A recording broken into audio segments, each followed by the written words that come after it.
Hi everyone, so I have Aditya with me on board today who secured an All India rank 64 in the ST category in CLAT 2025 which was conducted on 1st December 2024.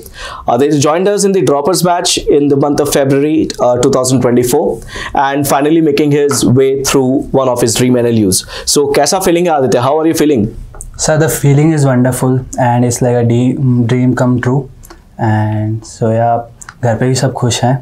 यहाँ पे final boss fight win करके kind of यहाँ पे वापस आ गया, अच्छा लग रहा है. सो या चलो great. So Aditya, you have 5 sections in the CLAT exam. So इनमें से सबसे वीक सेक्शन कौन सा था आपका?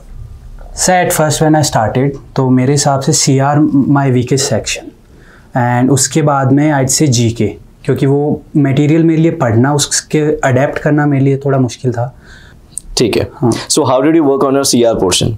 सर CR तो आप हो तो आपसे डाउट पूछना वगैरह. बाद में जैसे आपने बताया कि जो मटेरियल दिया है, जो वर्कबुक्स थी एंड लास्ट में जब रैंक बूस्टर सीरीज़ थी तो उनको मैंने लगाया एंड प्रीवियस क्वेश्चन से भी थोड़ा आइडिया मिला कि कैसे टाइप के क्वेश्चन ज़्यादा बन सकते हैं, like inference, assumption and like difficulty level क्या हो सकता है. तो लाइक स्टार्टिंग में जब मॉक थे तो वो बहुत ज़्यादा डिफ़िकल्टी लेवल के थे, तो उनसे एक बार जब कंफर्टेबल हो गया तो वो जो ईजी वाले थे वो तो ऐसा लगा कि हाँ इट्स चाइल्ड्स प्ले. एंड बाद में उनसे अडेप्ट होके जो भी क्लासेस ली थी उनमें जो भी आपने पॉइंटर्स बताए थे उन पे काम किया तो यार CR बढ़िया गया मेरा. चलो ग्रेट. आदित्य, आपने जब स्टार्ट किया मॉक देना तब आपका क्या स्कोर हुआ करता था and how did you increase your score to come at this point? Sir starting में मेरा स्कोर था 30 to 40 एंड अटैम्प्ट्स भी ज़्यादा नहीं थे. अटैम्प्ट्स थे अराउंड 50 या 60 कभी कभी जाते थे जब मैं लाइक रैकलेसली वो मॉक्स करता था, GK के सारे MCQ फिल कर देता था तब.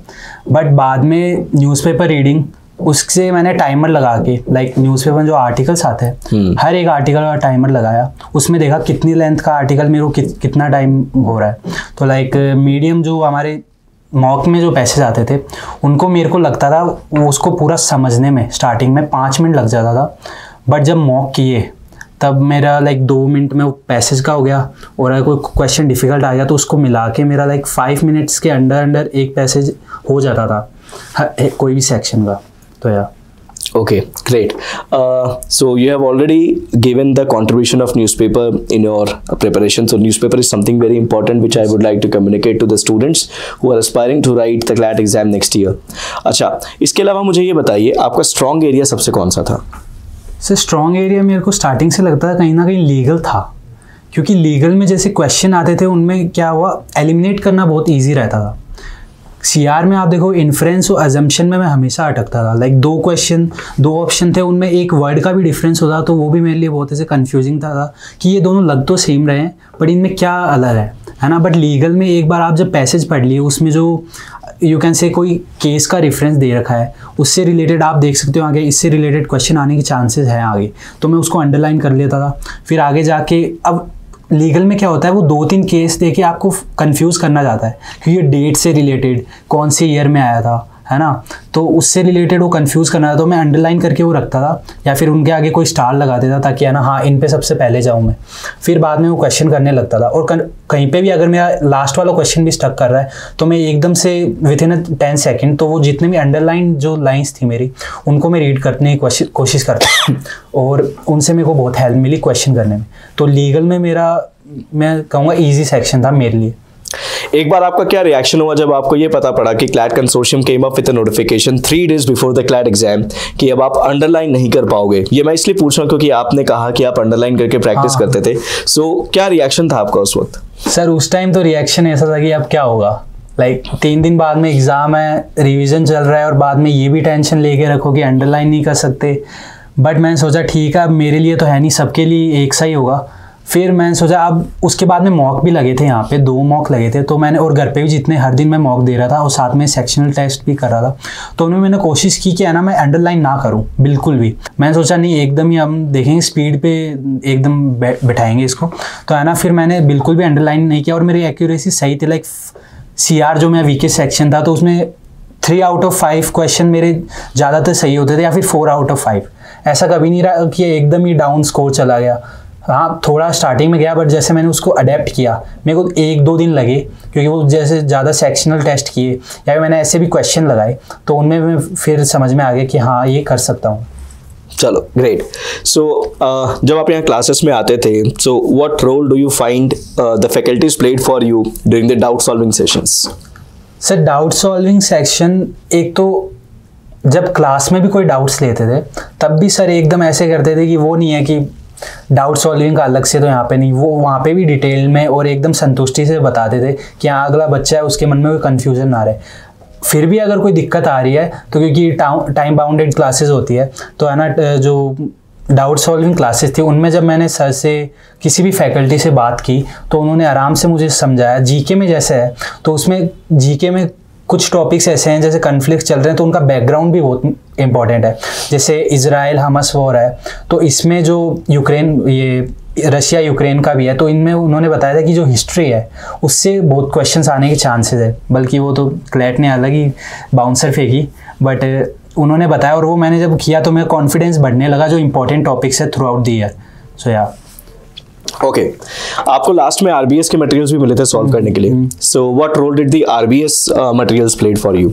सर आरबीएस मटेरियल आए से गेम चेंजर थे मेरे लिए, क्योंकि लास्ट में क्योंकि मेरा अब अटैम्प्ट्स बढ़ चुके थे तो मेरा वो था कि मेरे को एक्यूरेसी मेंटेन करनी है मेरी कहीं ना कहीं। तो और जो आरबीएस में जितने भी पैसेजेस थे इंग्लिश में ले लो तो उसमें हर एक लाइक वैरायटी ऑफ क्वेश्चंस थे, लाइक फिलोसॉफिकल भी थे, environment, education and women empowerment, सबसे रिलेटेड पैसेजेस थे। एंड लीगल में भी लाइक जो इम्पोर्टेंट केसेस हमें पढ़ाए गए थे थ्रू आउट द ईयर उनसे रिलेटेड थे।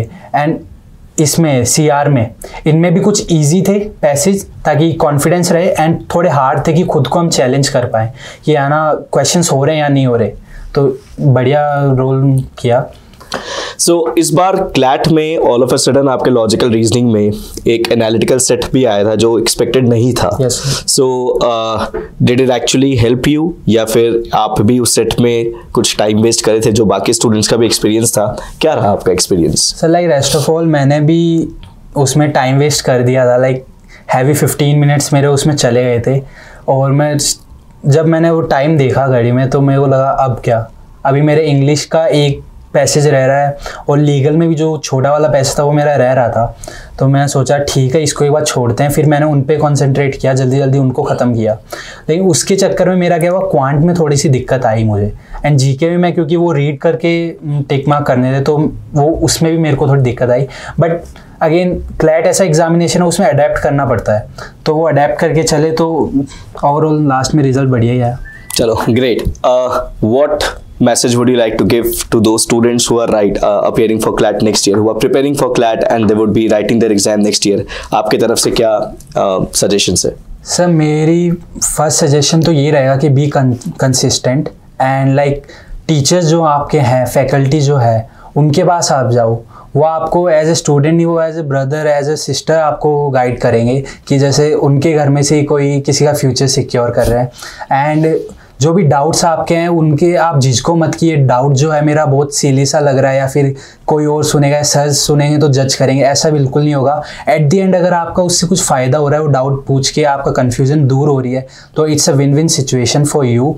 एंड आइड से कि एक्यूरेसी मेंटेन करना बहुत इंपॉर्टेंट है क्लैट जैसे एग्जामिनेशन में। अटैम्प्ट चाहे आप डिफ़िकल्ट एग्जाम आएगा, ऑब्वियसली अटैम्प्ट्स जो टॉपर होंगे उनका भी अटैम्प्ट्स कम ही रहेंगे, बट अगर एक्यूरेसी में उनका गेम स्ट्रॉन्ग है तो फिर उनकी रैंक बढ़िया आएगी। तो that's what I want to say कि है ना आप कंसिस्टेंट रहे एंड फैकल्टी का पूरा सपोर्ट रखिए अपने साथ में, क्योंकि ये ऐसा एग्जामिनेशन जो होते हैं एंट्रेंस एग्ज़ाम, उनमें सबसे बड़ा यही रहता है कि गाइड हो हमारा, एंड कोई हमें गाइड करे या फिर है ना कोई हमें जो डाउट्स हैं हमारे वो सॉल्व करें।